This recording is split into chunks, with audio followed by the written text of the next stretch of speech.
El día de hoy, mi equipo, el equipo 1, vamos a hablar acerca de las fuentes de derecho. El equipo 1 estando conformado por Flores Montero Martín Alexander, Lascano Wicap José Ricardo, Mena Pech Marco Arturo, un servidor Mora Briseño Oscar Augusto y Nashe Marco Seifi Marlon. Primero les voy a hablar acerca de qué es las fuentes de derecho. Las fuentes del derecho son los orígenes o fundamentos de donde provienen las normas jurídicas. Estas fuentes nos explican cómo se crean, cómo se interpretan y cómo se aplican las leyes. También toma en cuenta la realidad social, económica e histórica del pueblo, además de las decisiones judiciales y de los documentos normativos anteriores. En pocas palabras, las fuentes de derecho son lo que le da el origen y sentido a las leyes que usamos en la sociedad. Ahora pasamos a los tipos de fuente de derecho reales.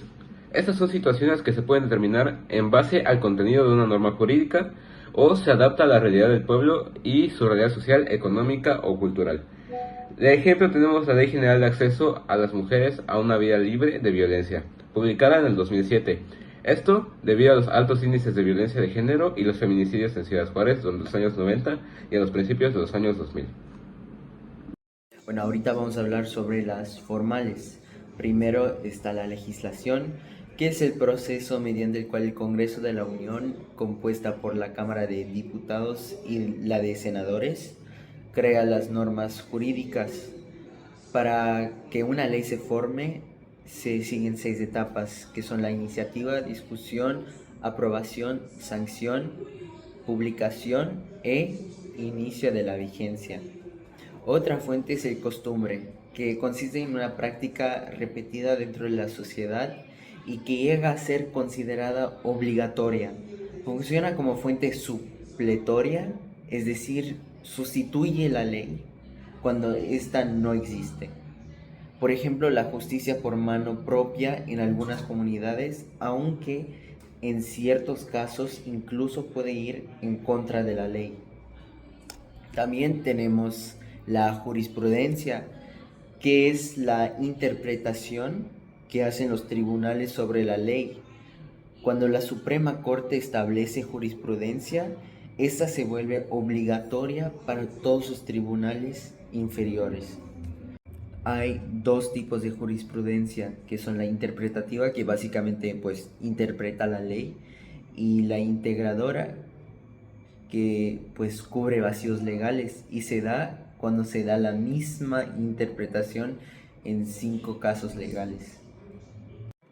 Por ejemplo, la Suprema Corte determinó que la adopción también aplica a parejas del mismo sexo, dándole un alcance más amplio a la ley.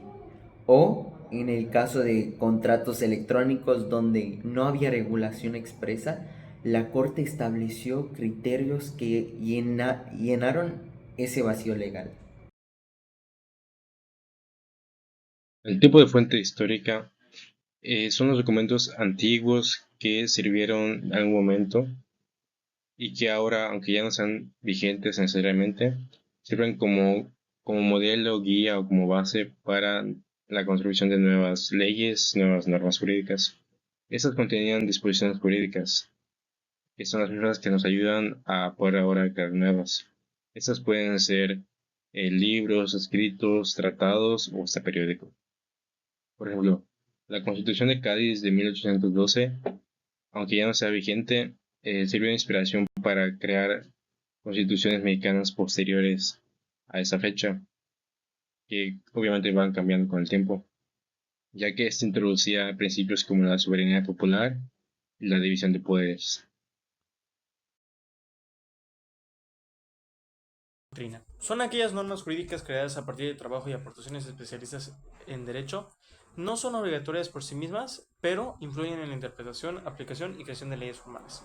Ejemplo, el Código Civil Federal de 1928 hasta la actualidad con las reformas.